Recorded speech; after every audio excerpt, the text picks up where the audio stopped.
সংসদের সংরক্ষিত আসন নারীদের রাজনৈতিক অংশগ্রহণ নিশ্চিত করলেও তাদের কার্যকরী ক্ষমতা নিয়ে প্রশ্ন রয়েছে। জনগণের সরাসরি ভোটে নির্বাচিত না হয় ক্ষমতা চর্চার সুযোগ অনেকটাই সীমিত। বিশেষজ্ঞরা বলছেন, নারীর প্রকৃত ক্ষমতায়নের জন্য দরকার নীতি নির্ধারণী অধিকার।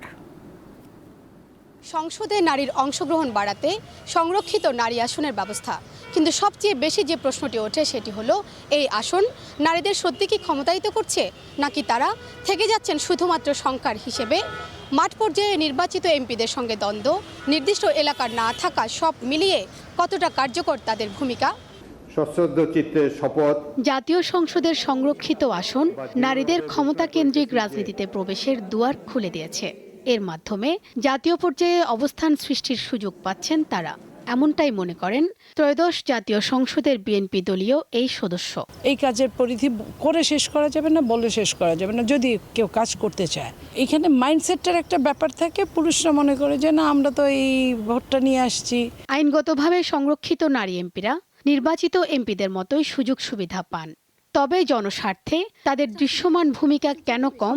যে কমিটিগুলো, সে কমিটিগুলো ম্যাক্সিমামই পুরুষরা থাকে, সেখানে পুরুষ তখন ডমিনেট করার চেষ্টা করে তার পক্ষে, যে প্রেসিডেন্ট অথবা সেক্রেটারি থাকে, সেইখানে নারী এমপিকে সে ওইখানে ওই জায়গাটা সে দিতে চায় না। সে বিভিন্নভাবে হ্যারাসমেন্টের চেষ্টা করে। এই হ্যারাসমেন্টটা দেখা গেল যে নারী একটা চেয়ার কাবিখা পেয়েছে, সেটা দিতে যাবে ওই পুরুষের, ওই আপনার যে প্রেসিডেন্ট সেক্রেটারি বা সে কক্ষিগত করার চেষ্টা করছে। সংরক্ষিত নারী আসনের এমপিদের সুনির্দিষ্ট কোনো নির্বাচনী এলাকা না থাকায় নেই সরাসরি বরাদ্দ। তাহলে তারা কিভাবে উন্নয়নমূলক কর্মকাণ্ড পরিচালনা করেন? কাগজে কলমে ক্ষমতা এবং বাস্তব ক্ষমতার মধ্যে ফারাক কতটুকু, সে বিষয়টি খুঁজে দেখব আমরা। মাঠ পর্যায়ে সংরক্ষিত আসনের এমপি ও নির্বাচিত এমপিদের মধ্যে দায়িত্ব ও কর্তৃত্ব নিয়ে দ্বন্দ্ব অনেকটাই পরিচিত বাস্তবতা। কাগজে সমান ক্ষমতা থাকলেও প্রভাব বেশি থাকে সরাসরি নির্বাচিতদের। সংরক্ষিত নারী এমপিরা মূলত সুপারিশ, সমন্বয় এবং ব্যক্তিগত উদ্যোগে কাজ এগিয়ে নেন। স্থানীয় প্রশাসনের সঙ্গে যোগাযোগ করে ছোটখাটো উন্নয়ন কার্যক্রম বাস্তবায়নের চেষ্টা করেন। বিনীত অনুরোধ করছি। তবে এই প্রক্রিয়ায় অনেক সময় নির্বাচিত এমপিদের সাথে সমন্বয় ঘাটতির ফলে তৈরি হয় দ্বন্দ্ব, যা প্রভাব ফেলে উন্নয়ন কার্যক্রমে। একদিকে সংসদে নারীর প্রতিনিধিত্ব বাড়ানোর সুযোগ, অন্যদিকে ক্ষমতার সীমাবদ্ধতা।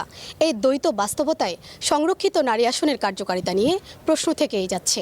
বিশেষজ্ঞরা বলছেন, নারীর প্রকৃত ক্ষমতায়ন নিশ্চিত করতে প্রয়োজন কাঠামোগত পরিবর্তন। সরকার উন্নয়ন বরাদ্দের ক্ষেত্রে বা উন্নয়নের নীতি নির্ধারণে এই নারী সংসদদের আরও অধিক মাত্রায় সম্পৃক্ত করবেন। সেইটা সরকার চাইলে কিন্তু তাদের অংশগ্রহণ, সম্পৃক্তি এগুলো বাড়ানো যায়। সরকারেরও যেমন একটা ভূমিকা আছে, নারী সংসদদেরও একটা প্রোঅ্যাক্টিভ রোল আছে। এই দুটো সমন্বয় ঘটলে ওই অলংকারিক ভূমিকা থেকে আসলে বের হতে পারবেন, না হলে তো এটাকে জাতীয় অর্থের অপচয় হবে।